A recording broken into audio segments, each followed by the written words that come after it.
हाय बच्चों, last class में we were doing your unit number 3 consignment, जिसमें I had asked you all to revise it well and be ready for the next class and I hope कि तुमने revision कर लिया होगा। हमको आज की क्लास में, जैसे कि पिछली क्लास हमने टारगेट डिस्कस किया था, जर्नल एंट्रीज का एक्सप्लेनेशन, कंसाइनमेंट अकाउंट का फॉर्मेट और उसके सीधे क्वेश्चंस के ऊपर आज पहुंचना है। तो आई एम प्रीटी श्योर कि तुम्हारा रिविजन एकदम मस्त तरीके से हो चुका होगा। Yes or no? All right, so here we go with directly with the journal entries I am landing upon. Okay, तो ये आई हमारी journal entries जो कि है journal entries in the books of consignor. ठीक, अभी पहली entry. Now the journal entries here would be like quite different, pretty different from the earlier chapters. But if you listen to the explanation very carefully, I mean, it will become very easy for you. So don't worry at all. I'm there, so don't worry at all. यहाँ बात आ रही है पहली, when the goods are sent on consignment. See what happens exactly. What happens exactly? I'll use a slide to tell you. Before I come to the entries directly, I will use some basic thing, and that is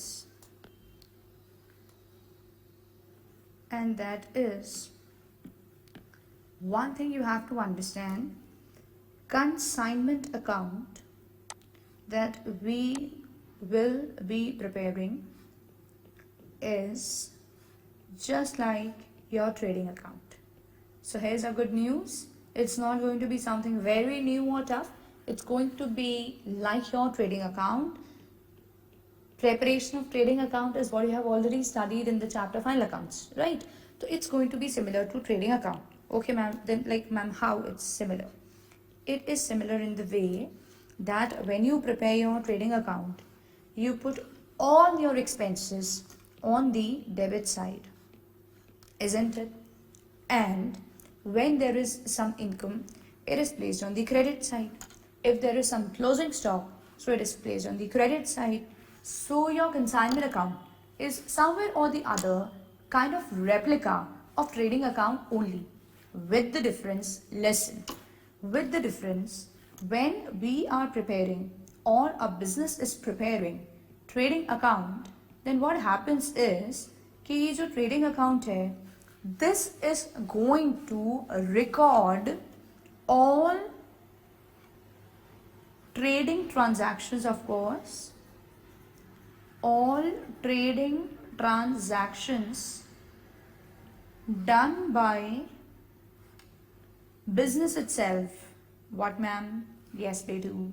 Done by business itself. That means हम जो अभी तक वो consignment का example लेते चल रहे हैं कि भाई मिस्टर ए थे भोपाल के, उन्होंने मिस्टर बी इंदौर के जो हैं उनको अपना सामान भेजा। तो ये जो मिस्टर ए हैं, जो ये सामान खुद स्वयं भोपाल में बेचेंगे, भोपाल में सेल करेंगे खुद हिमसेल्फ, वो चीज़ वो ट्रेडिंग अकाउंट में दिखाएंगे। जबकि उनके बिहाफ पे जो बी सामान बेचेंगे इन इंदौर, उसके लिए जो वो अकाउंट बनाएंगे वो होगा consignment account, consignment account with B. Of course, if there is D also, so there will be a new consignment account and that will be consignment account with D.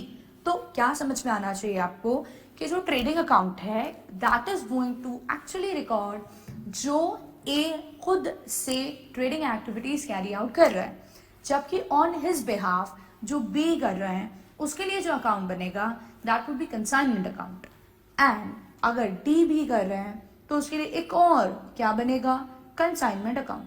So the profit that comes from trading account here, GP, that is the result of मेहनत of A, जबकि the profit which comes here B के consignment account में is result of मेहनत of B, और जो यहाँ आता है is result of मेहनत of D. Then what happens, ma'am? After this इन तीनों को जब बनाते हैं फिर बनता है P&L account. ठीक है, अब ट्रेडिंग का जो यहाँ प्रॉफिट होता था GP, that use to go where credit of P&L, तो क्या नाम से आ जाता है by GP. So in the similar manner जो कंसाइनमेंट का यहाँ प्रॉफिट होगा that will go on the credit side है किस नाम से, by profit on consignment with B. D के साथ भी अगर प्रॉफिट हुआ तो by profit on consignment with D. So it's going to be like this. So profit खुद के एफर्ट से, बी के एफर्ट से, डी के एफर्ट से, that will all go to P&L का credit side. Did you understand the style? So this is going to be the style. थोड़ी बहुत बात clear? I'll repeat it once again for you. Let's look at it once again. What does it say? It says जो आपका consignment account है और जो आपका trading account है, the two are going to be, come on speak up, the two are going to be same or different? Same. They are kind of replica of each other. Alright ma'am, when we are preparing our trading account, on the debit side, we write all the expenses. Whereas on the credit side, we write our income and also we write the value of closing stock. What happens in the consignment account? Same style. On the debit side, you'll be putting all the kharche, and on the credit side, you'll be putting your income, and also you'll be putting your closing stock. That kind. Okay, ma'am. Then, ma'am, why are we preparing two separate things? When we are preparing our trading account, that is going to reflect our profit, and that profit will be out of the efforts of the owner himself. Like for example, A. Bhopal में ही वो जितनी sales कर रहे हैं, जितनी cell कर रहे हैं, उससे जो प्रॉफिट हो रहा है, that will be reflected by JP. जबकि जो मिस्टर बी है, इंदौर में जितनी उन्होंने सेल करी, जितना प्रॉफिट हुआ, वो पूरा का पूरा ट्रेडिंग में मर्ज नहीं करेंगे, नहीं तो दोनों के प्रॉफिट इकट्ठा हो जाएंगे, तो ये समझ नहीं आएगा कि एफर्ट ऑफ ए से कितना प्रॉफिट हुआ और एफर्ट ऑफ बी से कितना प्रॉफिट हुआ। इसलिए दोनों को क्या रख के चलना है अपने को, अलग अलग, ए का अलग, बी का अलग।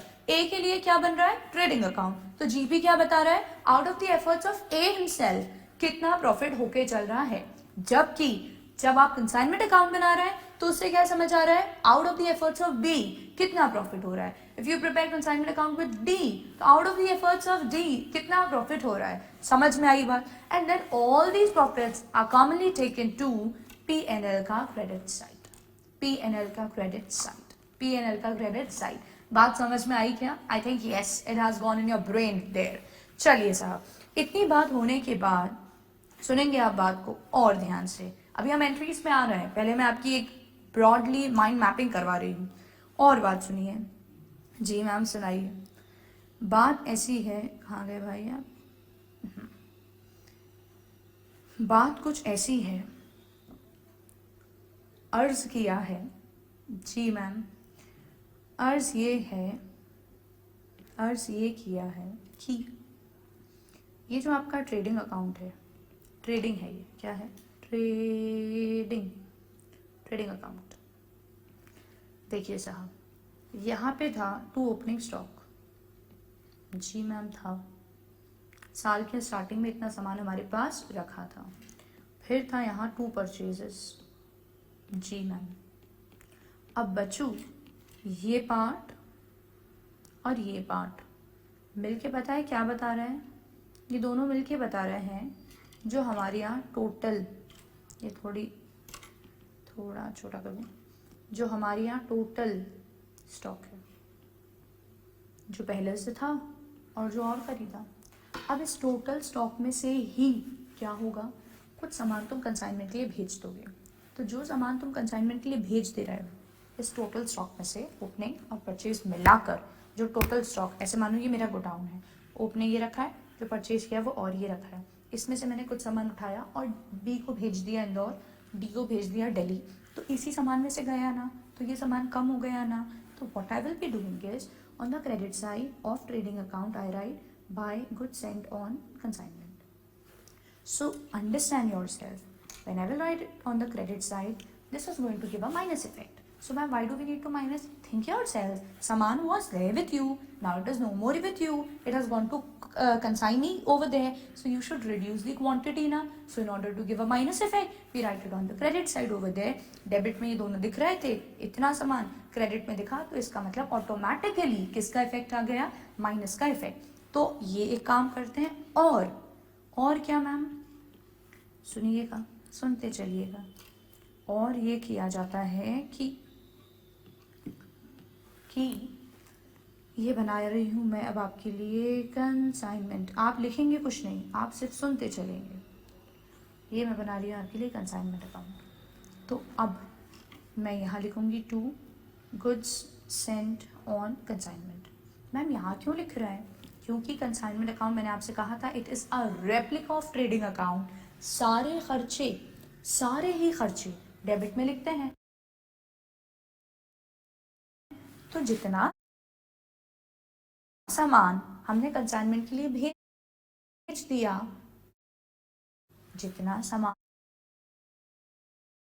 हमने कंसाइनमेंट के लिए भेज दिया या कंसाइनी के पास भेज दिया या बी और डी के पास भेज दिया, तो उस वो जितने का भी था, जितनी भी उसकी कॉस्ट थी, वो हम यहाँ सबसे पहले डेबिट में लिख देते हैं। वो हम यहाँ डेबिट के अंदर लिख देते हैं। तो अगर आप समझ पाएँ, सुनिएगा ध्यान से, मैं 2-4 बातें एक साथ कह रही हूँ। There is a concept called matching concept. There is a concept called matching concept. What does matching concept say? जिसके रिस्पेक्ट में आप इनकम दिखा रहे हैं, उसी के रिस्पेक्ट में खर्चा दिखाइए। तो देखिए, डेबिट को ओपनिंग और परचेज टोटल स्टॉक था, बट यहाँ जो ए है वो जो बेचेगा वो पूरा तो बेचेगा नहीं, उसमें से कुछ तो वो भेज चुका, तो जितना वो बेचेगा उसके ही रिस्पेक्ट में सिर्फ खर्चा दिखना चाहिए। इसीलिए जो डेबिट में आपने दिखाया खर्चा दिखाया ज़्यादा, पर जैसे ही आपने क्रेडिट में लिख दिया तो वो स्टॉक यहाँ से हट गया। तो नेट में अगर आप देखें, नेट में ओवरऑल ये पोर्शन, ओवरऑल अगर आप देखें, ये मैंने पूरा पिंक एक साथ हाईलाइट कर दिया। अगर आप नेट में ये पोर्शन देखें तो क्या हो गया, क्रेडिट में लिखने से खर्चा हो गया कम।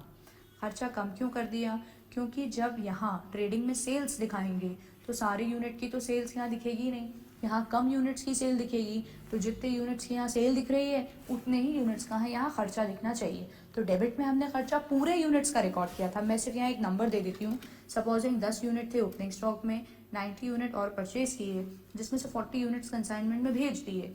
अब जो हम सेल कर रहे हैं तो बाय सेल्स होने वाला है सपोजिंग 50 यूनिट और बाय क्लोजिंग स्टॉक होने वाला है 10 unit.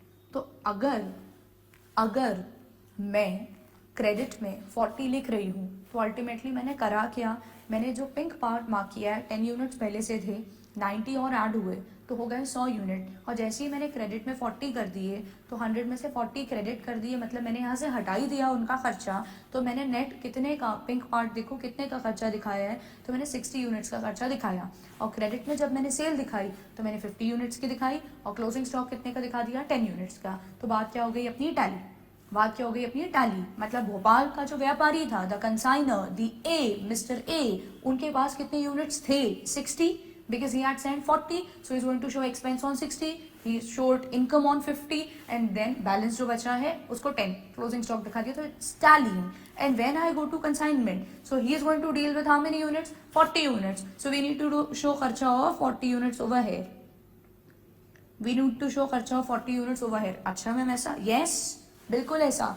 Now if there is any expense, अभी मैं नाम नहीं लिख रही, तो सारे खर्चे टिक टिक करके खर्चा खर्चा खर्चा खर्चा खर्चा, जो भी खर्चे हैं कंसाइनमेंट के, चाहे वो एक्सपेंस ऑफ कंसाइनर हो, चाहे वो डायरेक्ट एक्सपेंस कंसाइनी का हो, चाहे वो इनडायरेक्ट एक्सपेंस कंसाइनी का हो, वो सारे खर्चे यहाँ आएंगे।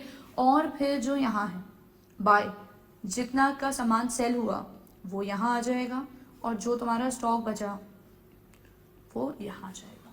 तो एक बेसिक तुमको कनेक्शन समझ आना चाहिए कि वहाँ से हटाया ट्रेडिंग से और यहाँ दिखाया। वहाँ से साहब क्यों हटाया है? वहाँ से इसलिए हटाया है क्योंकि Mr A is not going to deal with those items, it will be dealt by Mr B, so it should be shown as a खर्चा ऑन कंसाइनमेंट। तो कंसाइनमेंट के डेबिट में दिखाया and A is not dealing with the same, तो A के खर्चों में से उसको हटाए। मैचिंग कंसेप्ट, ठीक। कॉमन सेंस भी, ए उनसे डील ही नहीं कर रहा, बी डील करेगा, तो बी का जो कैलकुलेशन प्रॉफिट का होने वाला है उसको वहाँ खर्चे में दिखाना है। ए उनको बेच ही नहीं रहा तो वहाँ से उनको हटा देना है, ठीक है। तो अब आप साहब यहाँ जर्नल एंट्री देख लीजिए। जर्नल एंट्री क्या बैठ रही है? ये बैठ रही है consignment account debit to goods sent on consignment. क्या entry? Consignment account debit to goods sent on consignment. जाके चेक करिए आपकी पहली journal entry. Go and check your first journal entry when the goods are sent on consignment. तो entry क्या हो रही है? Consignment account debit to goods sent on consignment. Consignment account debit to goods sent on consignment, तो consignment के debit में दिखा दिया। और आप एक और एंट्री चेक करिए, एक और एंट्री चेक करिए, कहाँ है वो entry? Entry number 10, entry number 10 for closing goods sent on consignment account करके जो लिखा है एंट्री नंबर 10, उसके ऊपर आइए और आप उसको इससे मैच करिए, इससे मैच करिए, बताइए इसकी जर्नल एंट्री क्या बैठेगी? What will be the journal entry? So the journal entry would be goods sent on consignment account debit to trading account. I marked it blue, goods sent on consignment account debit to trading account। तो वहां डाला और वहां से निकाला, वहां डाला वहां से निकाला, कहाँ डाला? कंसाइनमेंट के डेबिट में। कहाँ डाला? कंसाइनमेंट के डेबिट में, क्योंकि कंसाइनमेंट उसी सामान को भेजा है तो वो खर्चा है, तो डेबिट में दिखाना। फिर to goods sent on consignment, और कहाँ से हटाया? ट्रेडिंग से हटाया। तो ट्रेडिंग से हटाना है तो क्या कर दिया अपन ने? That was my art work. सो जो हमको हटाना है तो उसके लिए क्या एंट्री पास कर दी? Goods sent on consignment account debit to trading account. ठीक, so 2 entries are done with. Okay okay, what I can do is I can open this for you. You can just record, you can note down this thing छोटे छोटे में। if you don't have sufficient space, so you can take care of maybe a small piece of paper, you can write this particular thing जो मैंने लिखी है। if you want to write some explanation in your own language, so of course you can do it. You can pause the video and do this part, and then that page you can staple it near the journal entries itself, so that when you are revising, so the entire thing that I said वो तुम्हारे पास कहीं लिखी रहे। ठीक है, तो pause कर देना वीडियो, नोट डाउन कर लेना, मैं कंटिन्यू कर रही हूँ। चलिए अब मैं बात करूं आगे की। Expenses incurred by consignor, expenses incurred by consignor, expenses incurred by consignor. कोई एग्जाम्पल बताएंगे क्या आप मुझे? Will you give me some example? Expenses incurred by consignor, any example? Any example? Packing, okay, carriage, okay, so if I take packing only, यहाँ देखिएगा, so I'll write entry as packing charges account debit to, look over here, to cash or to bank, right? Supposing as if we have paid the amount, तो जो भी amount है that will come here. Clear? Now you all know that being expense, this needs to get closed, this needs to get closed at the end of the year. All the expenses and income account gets closed. So this packing charge is for consignment. So what happens? Ugly entry would be consignment account debit. Consignment account is a replica of trading account. So consignment account debit to packing charges, to packing charges, to packing charges. Now what happens? This happens. Packing charges getting debited, packing charges getting credited. So ultimately packing charges getting cancelled out, and you can say the entry is, I'll mark it with blue, consignment account debit to cashier bank account. So a compound entry, a merged entry that one can of course go for would be consignment account debit to cashier bank. What is the entry? Consignment account debit to cashier bank. Consignment account debit to cashier bank. Match it with the second entry. So it's actually going to be a merger of two entries. Packing charges paid. So packing charges account debit to cashier bank. And these particular packing charges are finally for consignment purpose. तो year and में हमें खर्चा close करना होता है. तो खर्चा close करना होता है तो you know it very clearly all the expenses will be credited. अब या तो वो ट्रेडिंग में डलते थे या पीएनएल में डलते थे. ट्रेडिंग में हम इसलिए नहीं डालेंगे क्योंकि it's not dealt by consignor himself, it is dealt by the other person. तो हमको सारे कंसाइनमेंट की वजह से जितने खर्चे हुए, ध्यान से सुनो, जितने कंसाइनमेंट की वजह से खर्चे हुए हैं, they all will be routed through consignment account, so that finally we can calculate how much is profit or loss on consignment. So all the expenses which are in relation to consignment will be routed through consignment account, so that finally हम ये देख पाएं कि कितने खर्चे किए गए और कितनी इनकम हुई और कितना प्रॉफिट बचा. ऐसा तो क्या जाके कहाँ जाके क्लोज किया? कंसाइनमेंट अकाउंट में. तो एंट्री क्या बन गई? Consignment account debit to cash or bank. Of course you can go and write it, क्योंकि मैंने तुमसे कहा ही था 2-4 लाइन छोड़ देना साइड में, तो वहाँ तुम जाके स्प्लिट करी एंट्री लिख सकते हो. तो तुमको समझ आ जाएगा कि अच्छा मर्ज करके एक सिंगल एंट्री हम ये पास कर दें. अभी it's going to become even more clear. Let's come to the third one. Now this is something that we already discuss. Advance received from consignee. We are consigner, we got some advance. So that means we got some money. So it's increasing your cash, or it's increasing your bank, or it may be increasing your bills receivable. So you are going to debit that out, right? और क्योंकि आपको advance मिल रहा है, अभी आपको मिलना नहीं था, पैसा आपको पहले से मिल रहा है, so that's a kind of liability for you. तो लाइबिलिटी बढ़ती है तो क्रेडिट. तो एंट्री क्या हो जाएगी? कैश डेबिट या बैंक डेबिट या bills receivable debit, whatever, to consignee. तो consignee is becoming a kind of liability for you. Maybe you can say a kind of creditor for you, क्योंकि आपको पैसा advance में मिल गया. ऐसा ठीक, ये तो हमने डिस्कस करा था. Coming to number 4 now. Again they are important. On receiving account sales, account sales you know very clearly, it is a document which gives you detail of कितने रुपए का सामान बिका, कितने रुपए के खर्चे रहे, कितना एडवांस था, कितना कमीशन था, कितना वो काट के कितना भेज रहा है, ऑल दैट. तो बोल रहे हैं उसमें पहला फॉर सेल, सामान बिक गया है. फॉर सेल, सामान बिक गया है. अब यहाँ देखिए आप बात को ध्यान से. बच्चों, कहानी इस प्रकार है. ये है Mr A consignor, Mr A consignor. यहाँ है अगले मिस्टर बी कंसाइनी, और यहाँ है कोई कस्टमर. कौन है? कस्टमर. अब क्या बात है? बात ऐसी है, इन्होंने सामान इनको दिया और पैसे इनको इनसे मिले. ठीक है. अब आप ये समझें कि हमें इनसे पैसा उस रिस्पेक्ट में लेना है. तो अगर हमको इनसे उस रिस्पेक्ट में पैसा लेना है तो हम क्या करेंगे? हम करेंगे बीज अकाउंट डेबिट. हम बी को एक प्रकार से अपना डेटर बना लेंगे कि हमारे पैसा, जो हमारा सामान बिका उसका पैसा बी के पास रखा है, तो हमको बी से वो पैसा लेना है, तो मज़े लेना बाकी है, तो ये हमारा असेट है, तो बी को डेबिट किया.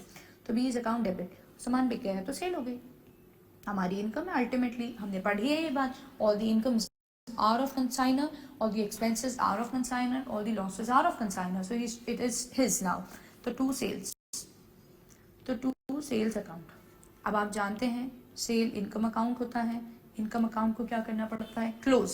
तो आप मुझको बताइए, वैसे हम एंट्री क्या करते थे? सेल को कहाँ जाके क्लोज करते थे? ट्रेडिंग. बट यहाँ ट्रेडिंग में नहीं करेंगे, कहाँ जाके क्लोज करेंगे? कंसाइनमेंट. Correct, absolutely correct. तो एंट्री क्या होगी? Sales account debit, sales account debit to consignment account, not trading, consignment account. So if you check this, if you check this, the sales and sales getting cancelled out, and if you check the net entry, it becomes consignee to consignment, consignee to consignment, consignee to consignment. Consignee क्यों debit? क्योंकि हमें इनसे पैसे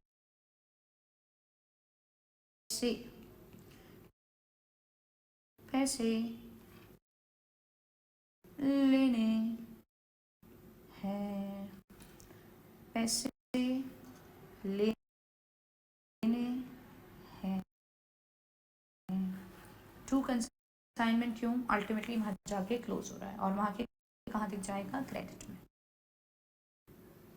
और ये क्या हो गया, this has got closed, this has got closed, clear? Okay, so make sure that you're writing the explanation. If you don't have sufficient space, please make use of some sheet or journal entry जहाँ complete हो गई है वहाँ जाके भी आप number reference डाल के लिख सकते हैं, बट लिखें जरूर, लिखिए जरूर। और कहीं ऐसा लगे कि मैं आगे चली गई, आप लिख नहीं पाए, वीडियो को करिए पॉज, पहले चीज को लिखिए, फिर ही आगे बढ़िए। ठीक है, चलो। सो here we proceed with the next one. कह रहे हैं आप expenses incurred by him. by him यहाँ कौन है, ये कंसाइनी,